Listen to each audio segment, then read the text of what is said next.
E o Flamengo, que está perto de acertar a sua terceira contratação para essa janela de transferência do meio do ano, para estar reforçando o Flamengo. Vou estar falando sobre essas e outras notícias. Vou estar falando também sobre Di Maria, que surge como opção para o Flamengo.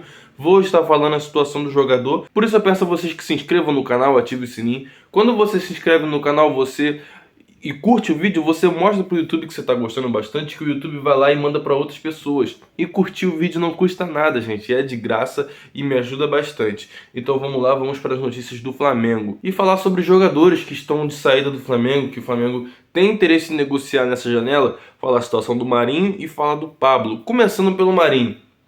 O Marinho tá encostado no Flamengo, tá treinando separado, ele que não está bem nem com a diretoria, muito menos com a comissão técnica do Sampaoli, está treinando afastado e o Flamengo não conta mais com ele para essa temporada.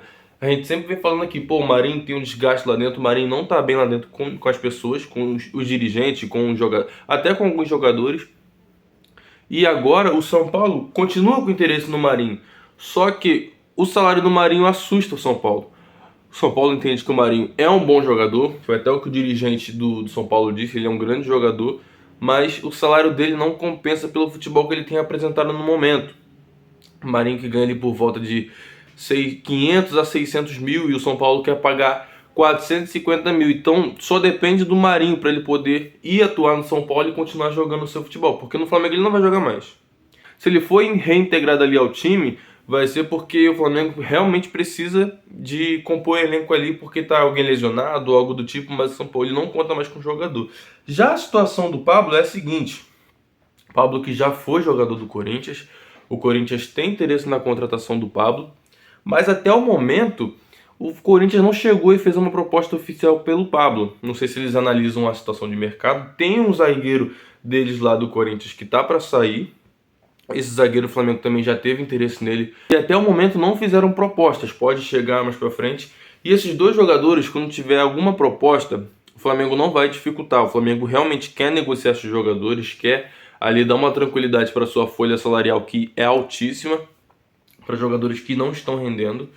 E se o Corinthians vier e fazer ali uma proposta boa e o jogador quiser ir, o Flamengo libera. O Marinho, se o São Paulo quiser, se o Grêmio quiser, se outro time quiser o São Paulo, o Marinho, e quiser levar ele, o Flamengo também não vai dificultar. Esses dois jogadores estão ali como jogadores negociáveis. E falar sobre preocupação no Flamengo. A preocupação é que o Gerson no jogo, após o jogo contra o Vasco, saiu com o braço na tipóia. Gente, o Vasco bateu demais, o Vasco fez muita falta. E o Gerson segue apanhando, porque ele tem aquele estilo de jogo de proteger, de segurar a bola, prender a bola ali na meiuca pra frente para poder tentar fazer o gol, para poder criar alguma jogada. E ele vem sofrendo bastante com isso. Então, o problema dele, no caso, é no braço.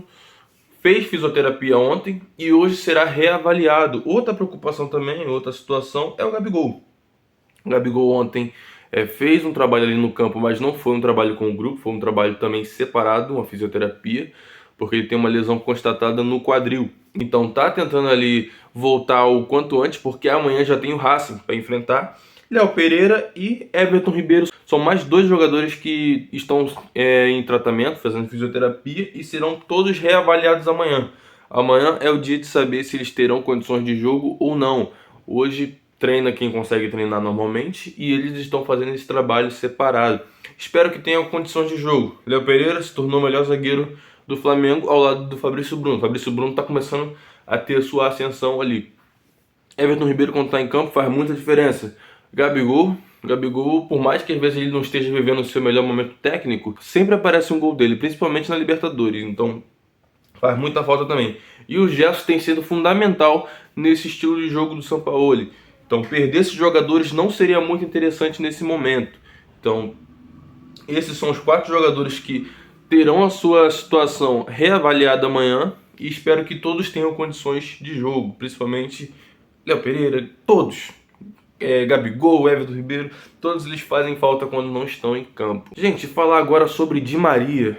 Saiu a notícia de que o Di Maria ele terminou seu contrato com a Juventus e não teve seu contrato renovado. Ele está ali no mercado para poder negociar com qualquer equipe. A temporada europeia ela acaba no meio do ano, enquanto pra gente é o meio da temporada agora, que vai chegar agora. E ele já admite internamente que tem a vontade de voltar ali também pro futebol sul-americano E a gente tem visto que o futebol sul-americano é o que mais está em ascensão, que tem evoluído, é o futebol brasileiro. O futebol brasileiro tem deixado o futebol argentino, o futebol uruguaio, o futebol chileno, tudo para trás. Tem sido bem mais competitivo, tem sido muito mais visado. As pessoas estão vendo mais o nosso campeonato. Então, caso ele volte, eu acho que tem mais chance dele voltar para o Brasil. E aí cabe ao Flamengo. Se o Flamengo vai querer o jogador ele tem 35 anos, mas eu acho que a idade não seria um empecilho para trazer o jogador, até porque a gente viu o que ele fez na Copa do Mundo, a gente viu as últimas atuações do Di Maria. Di Maria segue sendo um jogador decisivo. Eu acho que no PSG ele não foi muito bem aproveitado, mas o Di Maria ainda tem muito gás para poder jogar futebol, e principalmente no Brasil, que não é tão pegado como na Europa, mas está se atualizando. Nosso futebol está ficando mais corrido, a competitividade está crescendo no nosso futebol. Então, se eu fosse Flamengo, eu não perdia tempo, eu ia analisar a situação do jogador, ia ver os valores do jogador, porque tem o salário, tem luvas, tem um monte de coisa para trazer o jogador. Não é só você ir lá e assinar o contrato do jogador.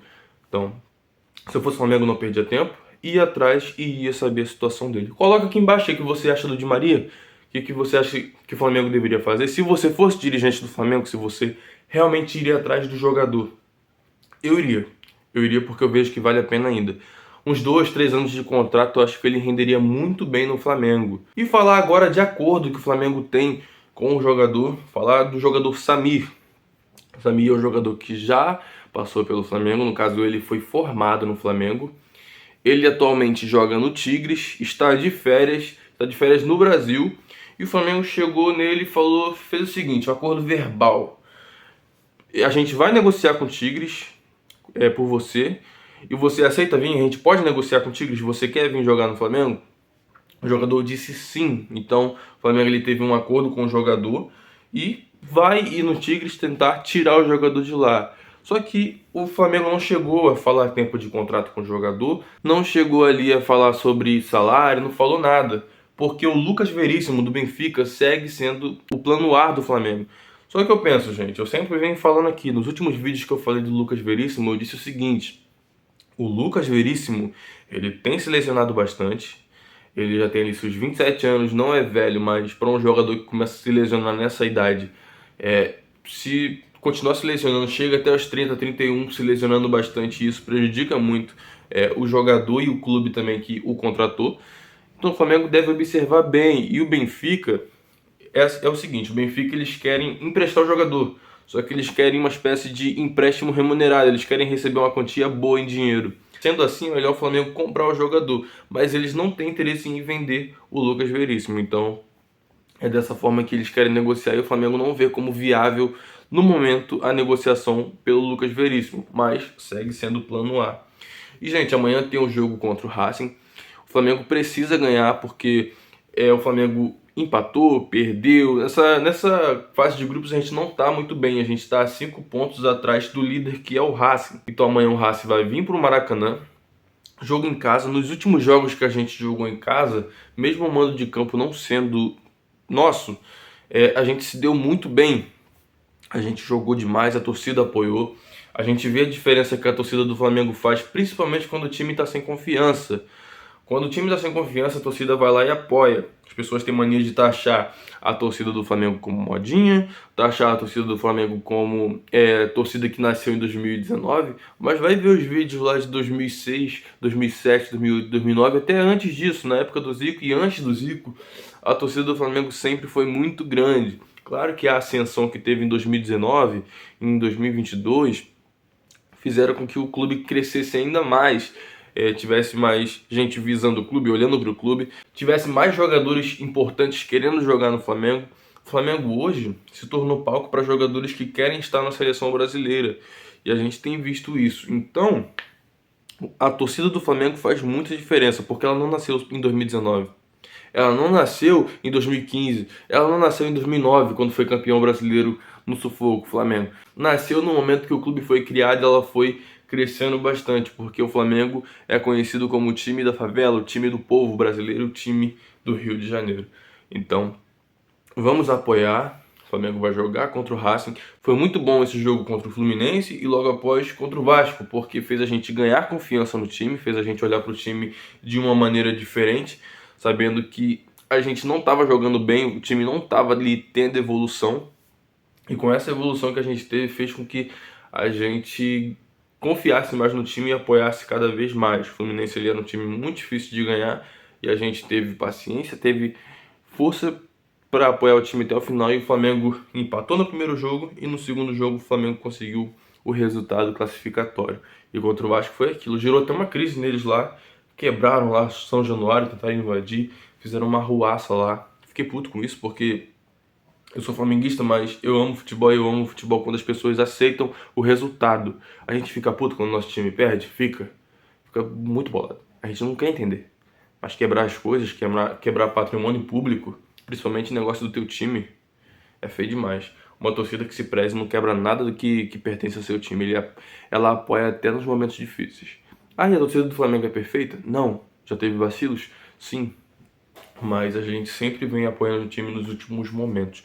Pessoal, se inscreva no canal, ative o sininho da notificação. É muito importante que você apoie meu trabalho que está só começando aqui no YouTube. Eu tenho visto a ascensão desse canal e é você. É você que tem feito esse canal crescer. Todo dia o canal está crescendo, todo dia está vindo mais inscritos para esse canal. E é você que tem mostrado que o meu conteúdo aqui tá valendo a pena. Tá valendo a pena me dedicar a gravar, escrever roteiro, pesquisar notícias para trazer aqui para vocês. Então é isso. Eu sou o Vitor, do canal Futebol Expressivo. Se inscreva nesse canal. Tamo junto, pessoal. Valeu.